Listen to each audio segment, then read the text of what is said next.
Lights on. Well, is Just that, coffee. where's the dividing line? Is that Heber Light and Power property, or is it Power District property?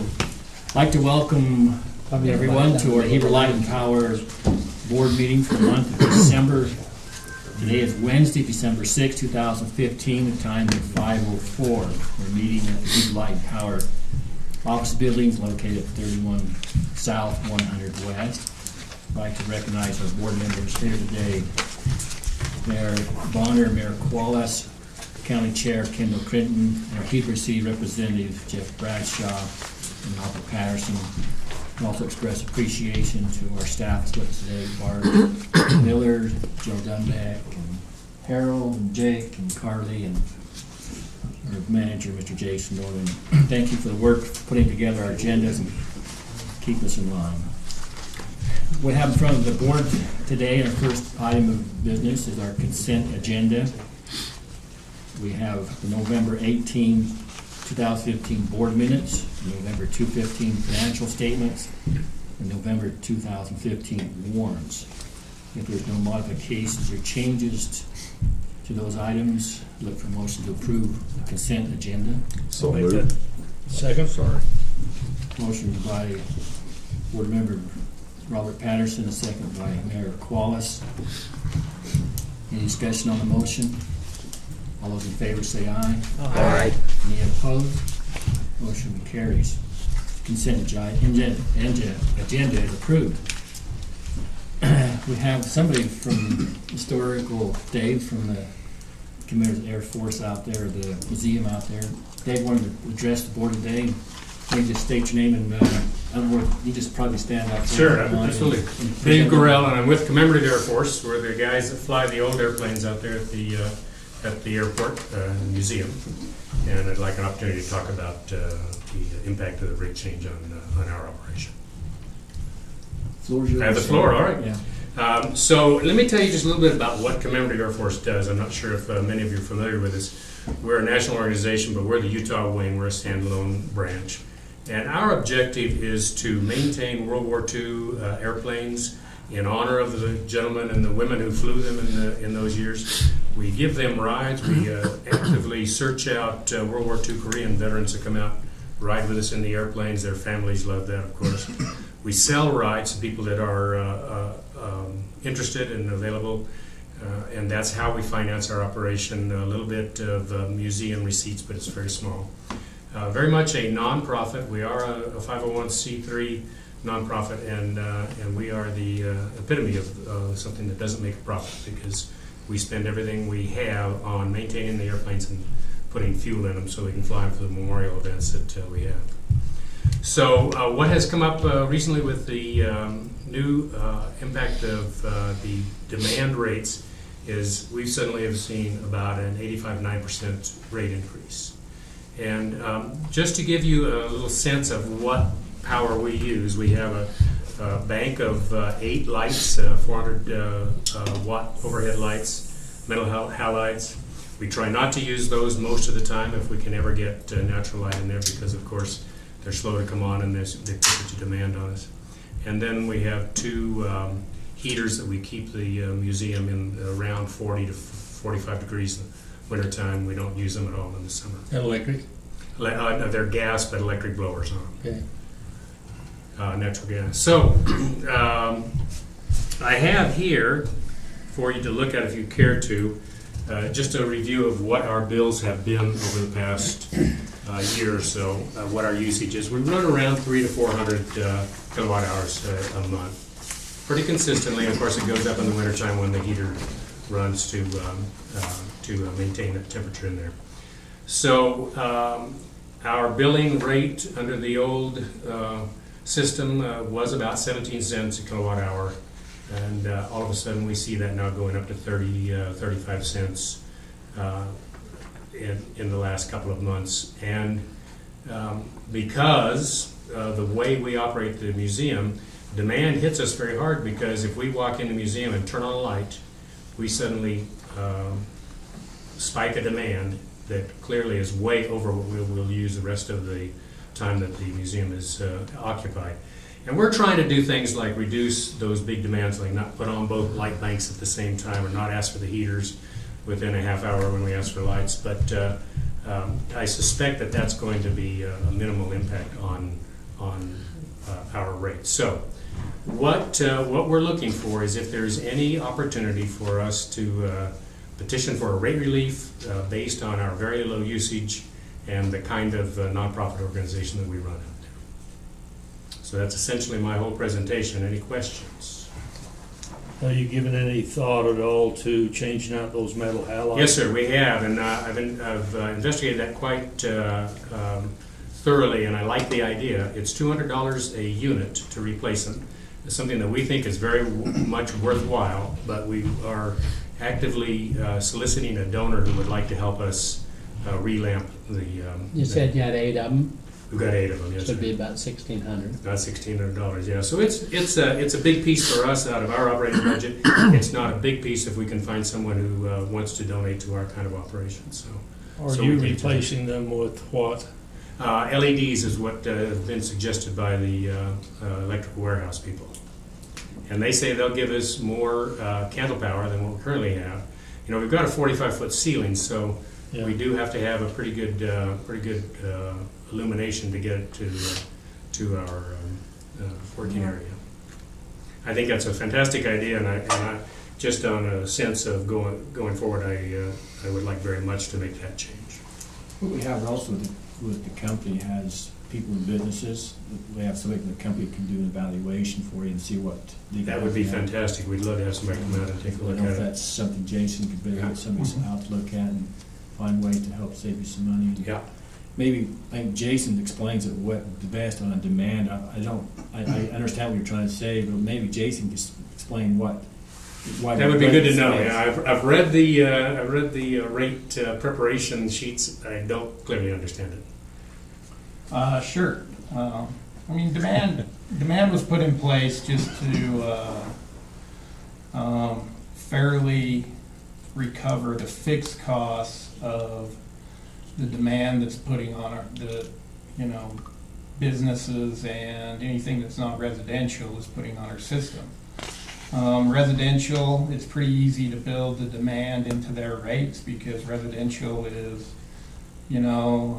Predictable. I assume. predictable every day. And but anybody that's not residential is, all over the board at times. I understand. And so it wasn't that, the commemorative museum was just put into our small commercial class because that's where the demand broke out. I Sure, mean, they because have we're not about- residential. I understand they that, have and about- clearly that little commercial aspect is the Yeah. part that kind of Mhm.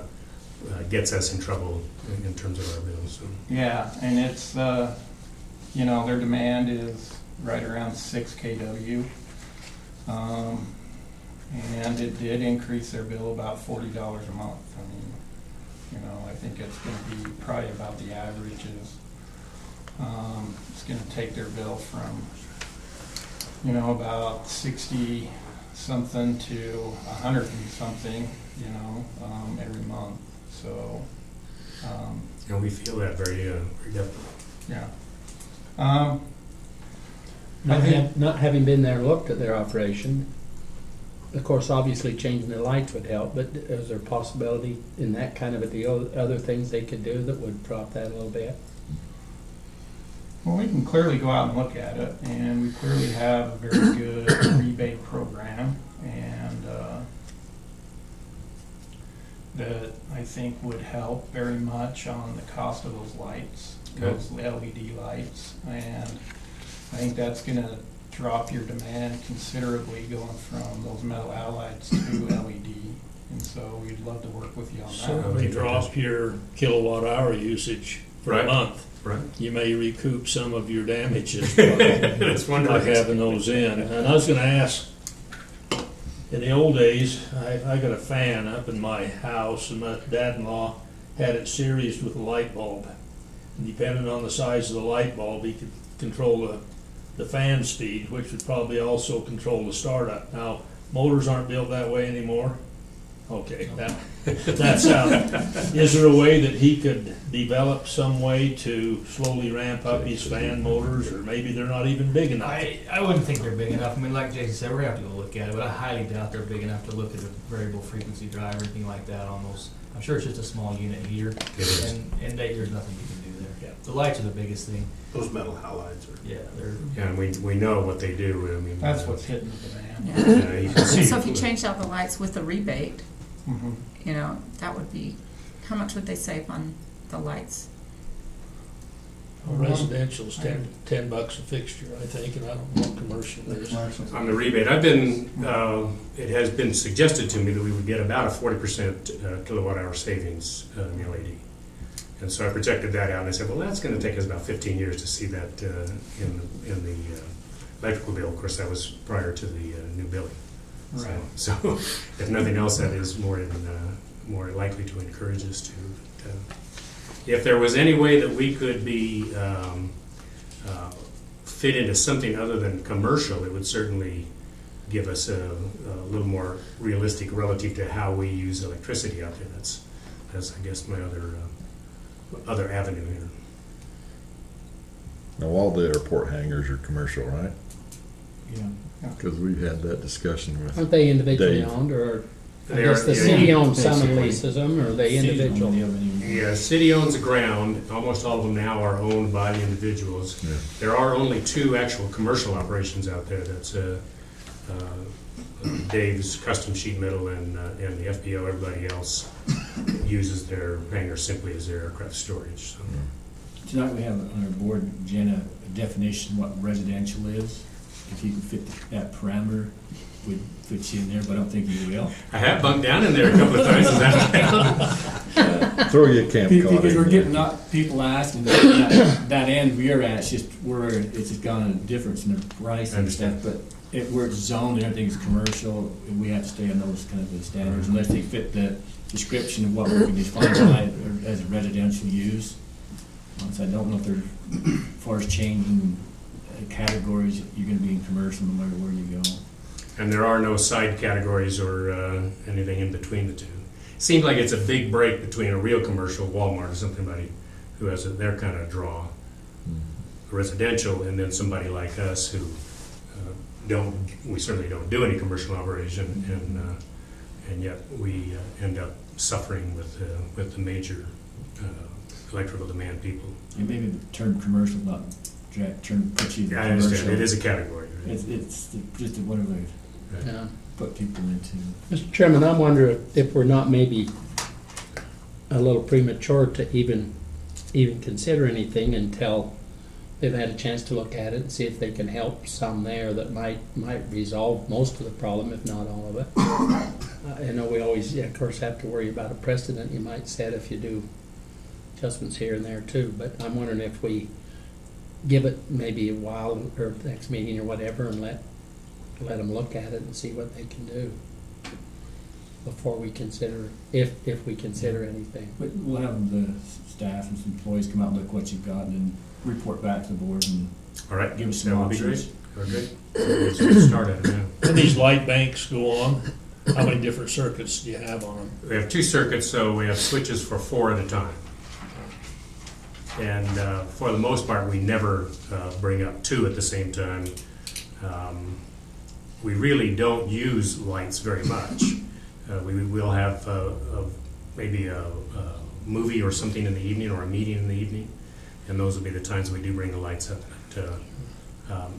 You see from the difference, the seasonal difference is primarily because it gets dark earlier and we might be in the hangar working. Well, We're in the middle right now of completely recovering the yellow steerman, the one you see flying around. It's a major project, and so we're working through the winter to get that done, so we'll be able to fly it in the spring.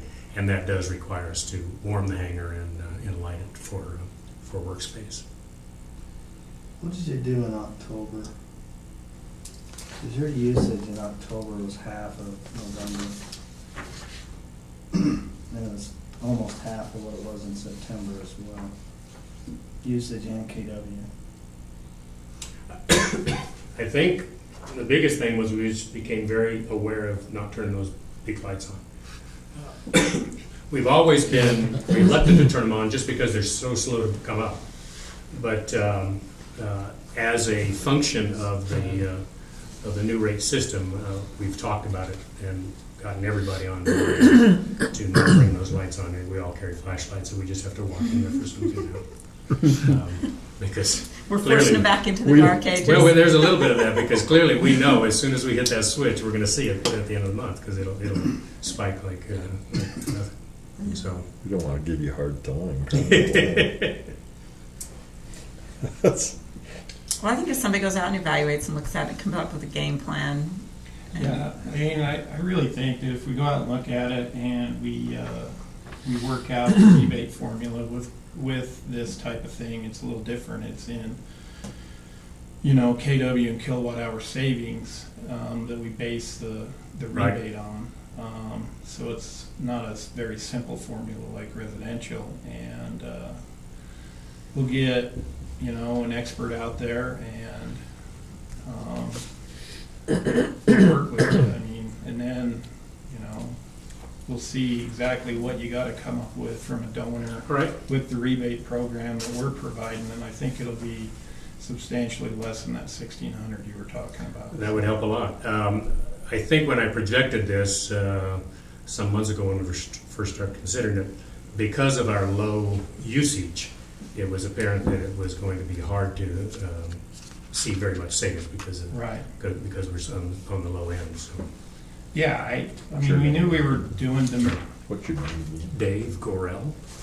Gorell or Yeah. Corel? Gorell. In fact, let me give you one of our cards. Actually, I don't have the CAF card, but I do have one that represents us out there. So. Thank you. All right, then shall I just keep in contact with you and we'll find a time that works I for you? will. I'll give you a call and we'll set up a time and we'll Great. just go out there and meet, and Jake will probably come with me.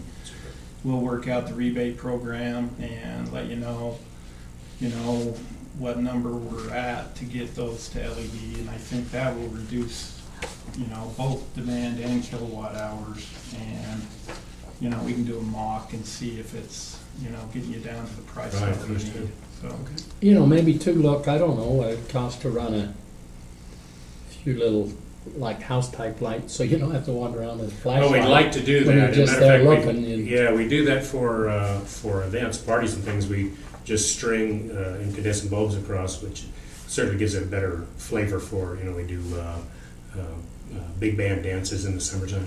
And we like that a lot. The problem is that when we're doing any work, that's not enough illumination. Yeah, it wouldn't be but just to go in and be around, Right. so you wouldn't have to turn those on. Exactly. Even for that, you wouldn't have to wander around with a flashlight. All right, well, thank you very much for your time and for listening to us, and look forward to talking with you, We'll Jason. get on it, yeah. Thanks. Thank you.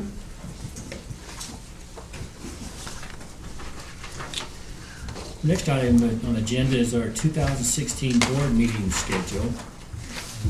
All the board members receive a copy. It's be on the fourth Wednesday of each month, except for November, December. We moved up a little bit.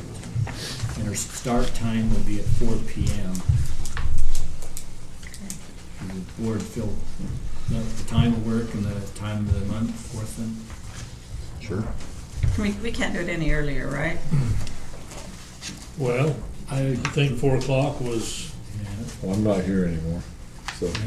no. I just will You have, want to, I will have a well- city council meeting, so I'll have to always leave by 5:30.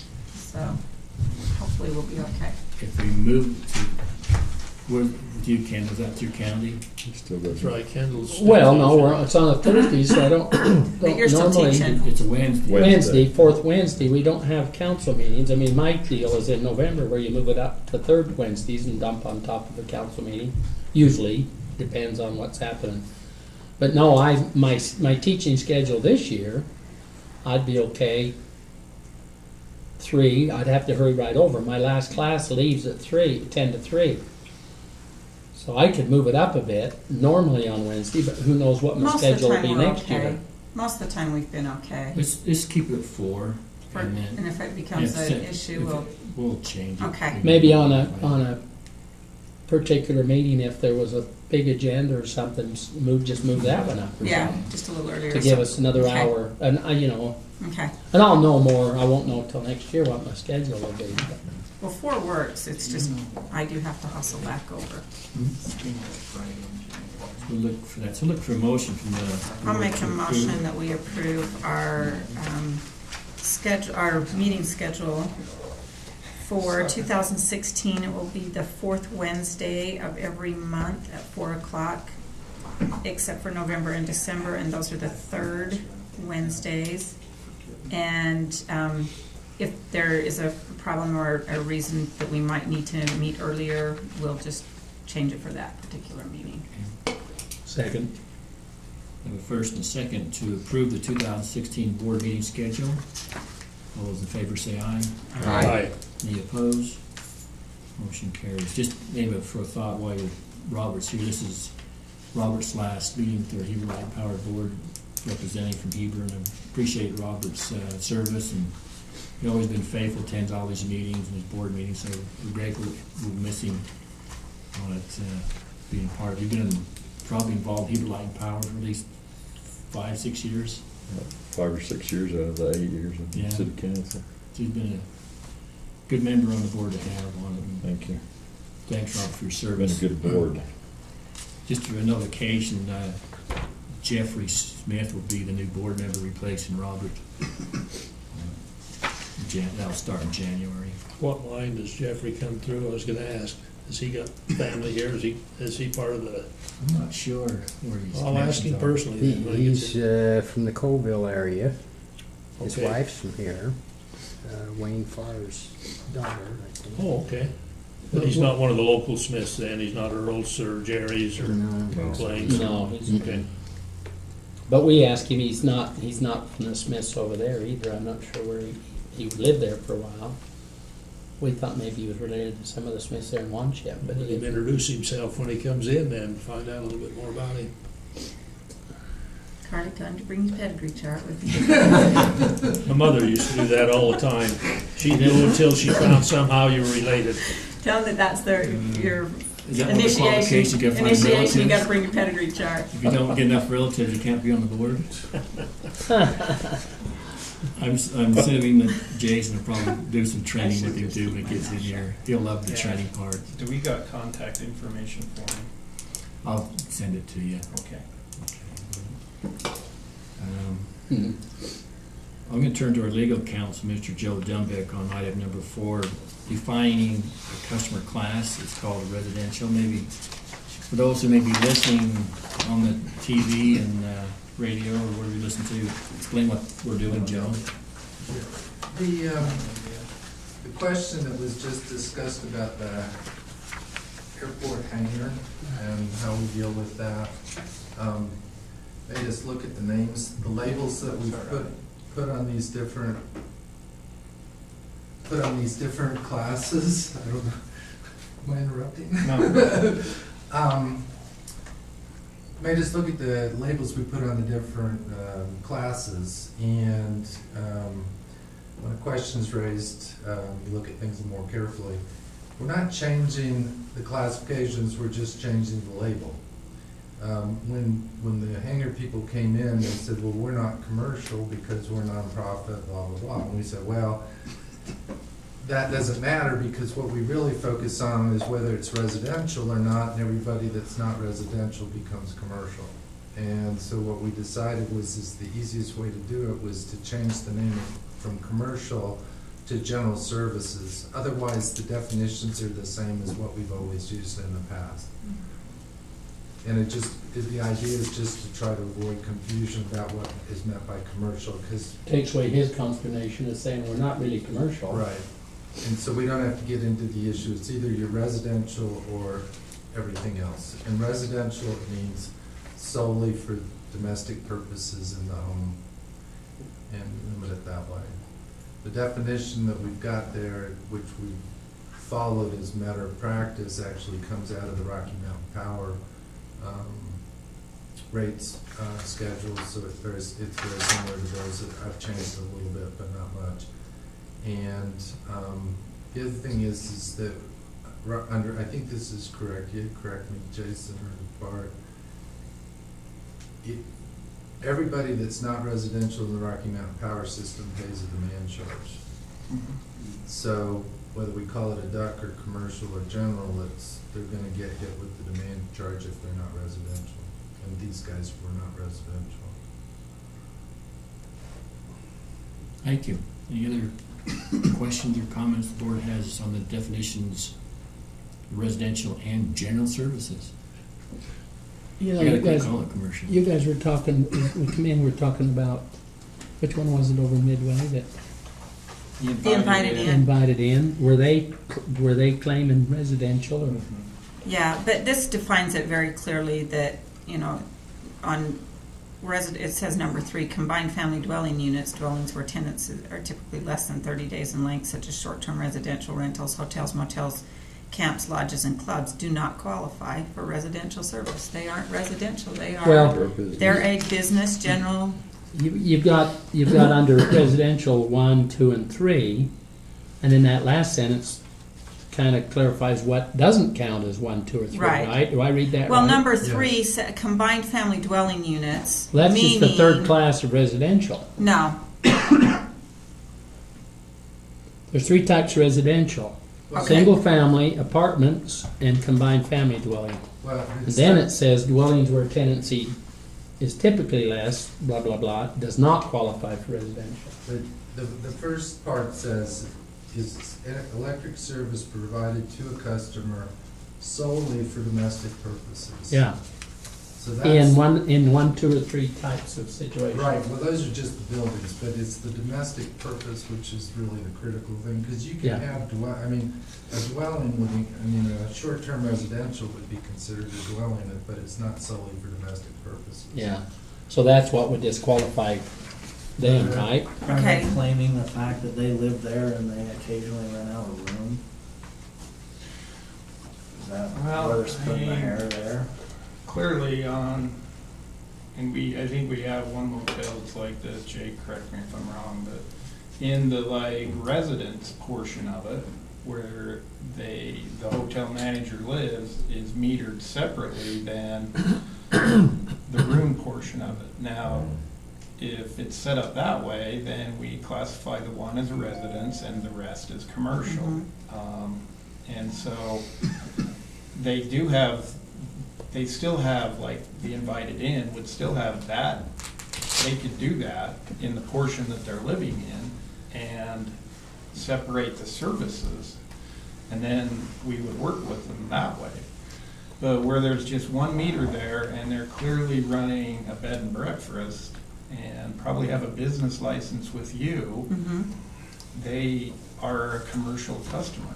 Okay, this is gonna be really splitting hairs, but I'm saying move that paragraph down here with a little star and indent it, and where it says dwellings within, just so that it's separate, so it doesn't come in as the same sentence. So end with number 3, where. And with units, and then drop Yeah, dwellings and then down. drop dwellings down here and put a star next to it, and it just is a new paragraph, and then it definitely separates it out, and it's just a logistics, it'll just, when somebody picks that up, and then there's a little asterisk there, and it goes, oh, by the way, we're a dwelling, we're a hotel, we don't qualify as residential, so. Good. We can do that. How, okay, a place like this deal, how expensive would it be for them? Maybe the whole wiring would have to change, but to split that out and give them a separate meter for their residential part, would that save money if they did something like that? Yeah, it could, yeah. I mean, I don't know how the place is wired, whether it'd even be a total rewire might be more expensive than it would be worth. I mean, clearly, some hotels actually build it that way. Yeah. Because they know that they're gonna have a full-time residence there. Managers or whatever. I'm not familiar enough with the invited in to know whether that's a remodel or, some of these bed and breakfasts are large houses that were a large house prior and then become a bed and breakfast. And that's what we've got at the hiking inn, is it was a house, and then they've gone in and they've revamped it, and Does anybody live there, or do they just lease it out as a type place? It's kind of spotty. There isn't somebody there all the time. It's kind of hit and miss. And generally, when they are renting it out, the owners of the house are there. Is that the one up on the top of Alton Hall? Mm-hmm. So I know some homes down in St. George, I mean, they're large homes, and they're in the residential area, but they're renting them out, rent the whole place out. You can put 40 people in the building if you wanted to. So actually, it's moved into the general services area, but still in the residential zone, but they're renting out for a profit for business, so you have to define what that is. Sounds like Well, Timber Lakes. once they pick up a business license, if they're doing it under the radar without a business license, it's a little harder, but once they come in and apply for a business license, it's pretty easy to just say that this has now jumped into the general service area as opposed to residential, because it went from being a resident into a general service.